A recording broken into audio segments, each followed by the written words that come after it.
এখন তো মুক্ত চিন্তার নামে আমরা নাস্তিকতাকে প্রমোট করছি আর কি, হ্যাঁ, বাক স্বাধীনতার নামে, যে কি আল্লাহকে কে সৃষ্টি করলো? আল্লাহ যদি সব সৃষ্টি করে থাকে, নাউজুবিল্লাহ, আল্লাহকে কে সৃষ্টি করলো? আল্লাহকে যদি কেউ সৃষ্টি করে থাকে তাহলে সে তো আল্লাহর স্রষ্টা হয়ে যাবে, তাই নয় কি? নাউজুবিল্লাহ। তাহলে এভাবে পিছনে যেতে যেতে তো একটা জায়গায় শেষ হতে হবে। একটা, আমরা যখন ফিলোসফি পড়েছিলাম, একটা তত্ত্ব ছিল, তার নাম হচ্ছে কার্যকারণ তত্ত্ব। কার্যকারণ তত্ত্ব মানে হচ্ছে প্রত্যেকটা কাজের পিছনে একটা কারণ থাকে, ঠিক আছে? এই যে ব্যথা হচ্ছে কেন? কোন একটা কারণ আছে।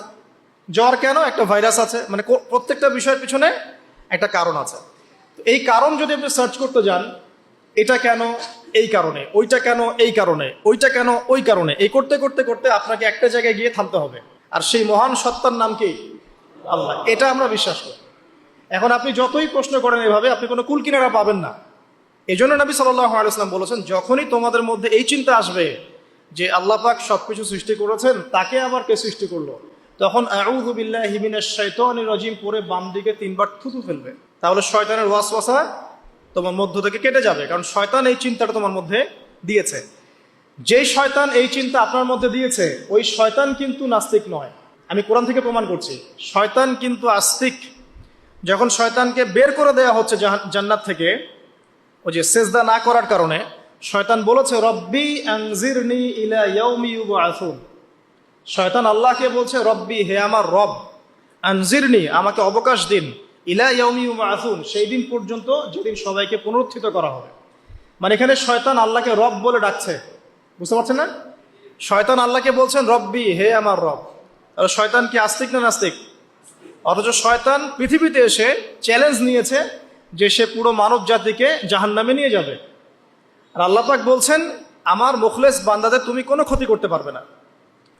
আবার শয়তান চ্যালেঞ্জ করছে, আমি ডান দিক থেকে আসবো, বাম দিক থেকে আসবো, সামন থেকে আসবো, পিছন থেকে আসবো, ওয়ালা তাজিদু আকসারাহুম শাকিরিন। আল্লাহ, আপনি বেশিরভাগকেই শুকরগুজার পাবেন না। যেটার বাস্তব প্রতিফলন আমরা এখন দেখছি। বেশিরভাগ মানুষ নামাজ পড়ে না, বেশিরভাগ দেখবেন রোজা রাখে না, বেশিরভাগই দেখবেন কোরআন পড়তে জানে না, ম্যাক্সিমাম সুদ খাচ্ছে, ম্যাক্সিমাম জেনা করে, মেজরিটি সংখ্যক মানুষ কিন্তু আল্লাহর বিধানের পরোয়া করছে না। অল্প কিছু মানুষই আল্লাহর বিধানের পরোয়া করছে। এই কথাও আল্লাহ কোরআনে বলেছেন, ওয়া কলিলুম মিন ইবাদিয়াশ শাকুর, আমার শুকরগুজার বান্দার পরিমাণ হবে কি? খুব কম। এমনকি নবী সাল্লাল্লাহু আলাইহি ওয়াসাল্লাম হাদিসে বলেছেন যে আমার উম্মতের মধ্যেই 73টা দল হয়ে যাবে। কয়টা? তার মধ্যে 72টা দল জাহান্নামে যাবে, নাউজুবিল্লাহ। আর মাত্র একটা দল যাবে জান্নাতে, যার ব্যাপারে নবীজি বলছেন, মা আনা আলাইহি ওয়া আসহাবি, আমি যার উপরে আছি এবং আমার সাহাবীরা যার উপরে আছে। মানে পৃথিবীর যে কোনো জায়গার মানুষ, যে কোনো দেশ, যে কোনো ভাষা, যে কোনো রং বর্ণ ইত্যাদি, তার ঈমান, তার আকীদা, তার আমল যদি নবী এবং সাহাবীদের সাথে মিলে যায়, ইনশাআল্লাহ তাআলা সে জান্নাতে যাবে। এটার জন্য একটা দল খুলে সবাইকে ওই দলের ফর্ম পূরণ করতে হবে জরুরি না। এটা ঈমানের ব্যাপার, আকীদা আমলের ব্যাপার। যে কোনো জায়গার মানুষ যদি আল্লাহ এবং তার রাসূল এবং তার সাহাবীদের মানহাজ ফলো করে, ইনশাআল্লাহ তাআলা সে জান্নাতে যাবে। আল্লাহ পাক আমাদেরকে তৌফিক দান করুন, আমিন। তো এখানে বলছিলাম একটা বিষয়, যে জীবন দর্শন পাওয়ার পরে আপনাকে রবকে চিনতে হবে। রবকে চেনার জন্য আমি সূরা ইখলাসটা বলছি, লাম ইয়ালিদ ওয়া লাম ইউলাদ, তাকে কেউ জন্ম দেয়নি, আল্লাহ পাক কারো কাছ থেকে জন্মিতও নন। এখন কিছু মানুষ বলছে, পৃথিবীর কোটি কোটি শত কোটি মানুষ বলছে যে আল্লাহ পাকের সন্তান আছে, নাউজুবিল্লাহ। বলছে না? পৃথিবীর শত কোটি মানুষ বলছে যে আল্লাহর সন্তান আছে, নাউজুবিল্লাহ। আর আল্লাহ পাক সূরা মারিয়ামের মধ্যে বলছেন যে এই যে তারা এই কথাটা বলছে, ইত্তাখাযাল্লাহু ওয়ালাদা, আল্লাহ পাক সন্তান গ্রহণ করেছেন, তার নাম ঈসা আলাইহিস সালাম, নাউজুবিল্লাহ। আল্লাহ বলছেন এই কথাটা যখন আসমানে উঠে, আমরা যখন কথা বলি তখন কথাগুলো বায়ুমণ্ডলে ছড়িয়ে পড়ে না? এই কথা যখন বায়ুমণ্ডলে ছড়িয়ে পড়ে, আসমানের দিকে ওঠে, তখন আসমান এবং জমিন লজ্জায়, অপমানে, কষ্টে ফেটে পড়তে চায় যখন এই কথাটা মানুষ বলে, ইত্তাখাযাল্লাহু ওয়ালাদা, নাউজুবিল্লাহ। তো দেখুন, বেশিরভাগ মানুষ কিন্তু বলছে যে আল্লাহর সন্তান আছে, নাউজুবিল্লাহ। আবার ইহুদি যারা, তারা বলছে ওজায়ের আলাইহিস সালাম আল্লাহর পুত্র, নাউজুবিল্লাহ। খ্রিস্টানরা বলছে ঈসা ইবনে মারিয়াম আল্লাহর পুত্র, নাউজুবিল্লাহ। এখন আমরা যে একটা কথা বলি না, যে বেশিরভাগ মানুষ যা বলবে সেটাই সঠিক, তাহলে কি এই বেশিরভাগ মানুষ যে বলছে আল্লাহর সন্তান আছে এটা সঠিক? তাহলে এখানে কিন্তু এই কনসেপ্টটা টিকছে না। বেশিরভাগ মানুষ যা বলবে তা সঠিক হবে তখনই যখন তাদের কথা কুরআন সুন্নাহর মানদণ্ডে হবে। যদি বেশিরভাগ মানুষ বলে হ্যাঁ সুদ হারাম, অবশ্যই হারাম, বিকজ কোরআন সুন্নাহ এটা হারাম করেছে। যদি বেশিরভাগ মানুষ বলে সুদ হালাল, আপনি কি করবেন? মানবেন?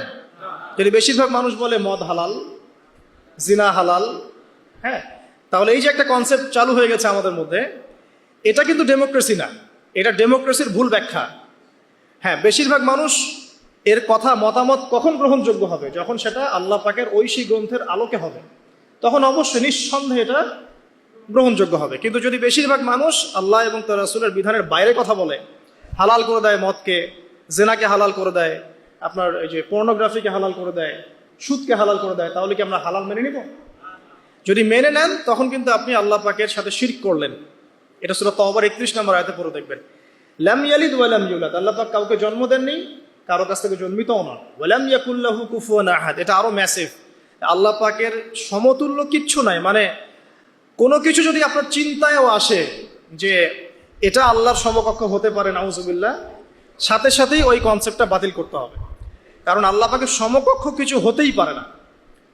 কিছু মানুষ আছে মুসলিমদের মধ্যেও দেখা যায় যে আল্লাহ পাকের গুণ এবং আসমা সিফতগুলোকে মানুষের সাথে তুলনা করছে না?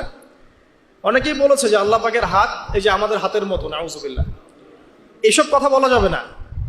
অনেকে বলেছে আল্লাহ পাকের পা মানুষের পায়ের মতো, আল্লাহ পাকের চেহারা মানুষের চেহারার মতো। অনেক ফিলোসফিক্যাল বই আমরা পড়েছি, এগুলোতে অনেক মানুষ এই কথাগুলো লিখেছে, এগুলো সম্পূর্ণ বাতিল আকীদা। লাইসা কামিসলিহি শাই, আল্লাহ পাকের মতো কিছুই নাই, কোনো কিছুই তার সাথে সাদৃশ্যর হওয়ার যোগ্য নয়। এখানে যদি কোনো মুসলিম এরকম আকীদা পোষণ করে থাকে, এটাও একটা বাতিল আকীদা হবে। সামনে আসেন, আল্লাহকে চিনতে হলে আপনাকে আরেকটা আয়াত আমি শোনাচ্ছি, ইনশাআল্লাহ এটা যথেষ্ট হবে। আল্লাহ রাব্বুল আলামিন বলছেন, আল্লাহ পাক, লা ইলাহা ইল্লাহু, আল্লাহ পাক তিনি, যিনি ছাড়া কোনো ইলাহ নাই। আল্লাহু লা ইলাহা ইল্লা হুয়াল হাইয়ুল কাইয়ুম, তিনি হাই এবং কাইয়ুম, হাইয়ুন কাইয়ুম, চিরঞ্জীব চিরস্থায়ী। চিরঞ্জীব মানে কি? মানে যখন কিছু ছিল না আল্লাহ পাক ছিলেন, যখন কিছু থাকবে না আল্লাহ পাক থাকবেন। সময়ের ঊর্ধ্বে আল্লাহ রাব্বুল আলামিন, সময়ের চেয়ে অনেক ঊর্ধ্বে, বরং সময় তো আল্লাহই সৃষ্টি করেছেন, আর আমরা সবাই সময়ের মধ্যে পড়ে আছি।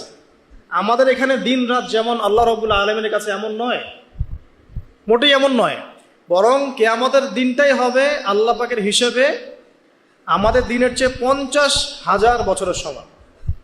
তাহলে এই সময়ের যে একটা আমরা গোলক ধাঁধায় পড়ে আছি, এক একটা গ্রহের সময় এক এক রকম, এক একটা গ্যালাক্সিতে সময় এক এক রকম। আল্লাহ পাক এগুলোর ঊর্ধ্বে, চিরঞ্জীব চিরস্থায়ী। আপনারা যারা সায়েন্সে পড়েছেন, আপনারা ওই যে আইনস্টাইনের সূত্র পড়েছেন না, যে সময়ের আলোর বেগে যদি কোনো বাহন ছুটে মহাকাশে, তাহলে পৃথিবীতে দেখা গেল একজনের বয়স 25, ও মহাকাশে 25 বছর ঘুরে আসলো, এসে দেখেছে, আবার পৃথিবীতে এসে দেখলো তার ওই ভাই যার বয়স 25 ছিল তার বয়স এখন 50, কিন্তু ওই বেচারার বয়স কিন্তু 25ই থেকে গেছে। এই সূত্রটা জানেন না? তো সময় কিন্তু সব জায়গায় একরকম নয়, এখানে অনেক ব্যাপার আছে। আল্লাহ রাব্বুল আলামিন চিরঞ্জীব এবং চিরস্থায়ী। আল্লাহু লা ইলাহা ইল্লা হুয়াল হাইয়ুল কাইয়ুম লা তাখুযুহু সিনাতুন ওয়ালা নাওম, আল্লাহ পাক বলছেন তাকে তন্দ্রাও স্পর্শ করে না, নিদ্রাও স্পর্শ করতে পারে না। তন্দ্রা কি? এই যে আমাদের ঝিমুনি আসে, এটা তন্দ্রা। আর নিদ্রা কি? আমরা যেটা ঘুমিয়ে যাই, এটা নিদ্রা। তো নিদ্রাকে বলা হয়েছে মৃত্যুর ভাই। এই কারণে জান্নাতে মানুষ যখন যাবে তাদের ঘুম হবে না, মানে জান্নাতে কোনো ঘুম নাই, কারণ ঘুম হচ্ছে মৃত্যুর ভাই। তো আল্লাহ পাককে ঘুমও স্পর্শ করতে পারে না এবং ঝিমুনি তন্দ্রাও স্পর্শ করতে পারে না। এমন একটু চিন্তা করে দেখেন, এই লক্ষ কোটি বছর ধরে যে মহাকাশ চলছে সৃষ্টির পর থেকে, আল্লাহ রাব্বুল আলামিন একটা মুহূর্ত সময় কি রেস্ট নিয়েছেন? একটা জাররা পরিমাণ সময় কি তিনি রেস্ট নিয়েছেন? তাহলে সেই মহান সত্তা, যিনি এক জাররা পরিমাণ সময়ও তার ক্লান্তি বোধ হয় না, তার কোনো ঘুম আসে না, তার কোনো তন্দ্রা স্পর্শ করে না, তা আমরা সেই আল্লাহর বান্দা হয়ে কি আল্লাহর বিধান বা তার আনুগত্যের বাইরে যাওয়া ঠিক হবে? এটা সহজ। আল্লাহকে চিনতে শিখুন, আল্লাহ পাক কে।